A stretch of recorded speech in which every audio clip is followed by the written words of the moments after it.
ఒక చిన్న ఊరిలో మేఘన అనే పాప స్కూల్కి వెళ్తూ రాసే ప్రతిరోజూ తన పెన్ తప్పిపోతుండేది.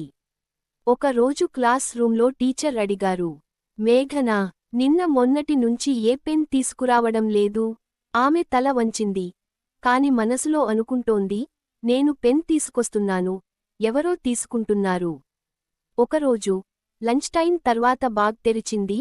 పక్కనే ఓ బొద్దు పిల్లి కూర్చుని ఉంది. దాని పక్కన 3 రంగు పెన్లు.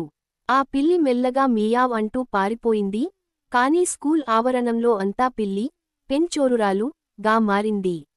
ఆనందభాష్పాలు కార్చుతున్న పిల్లి ముఖం. మేఘన క్లేవేర్గా ఒక పాత పెన్కు పేస్టు బాదించి పెట్టింది.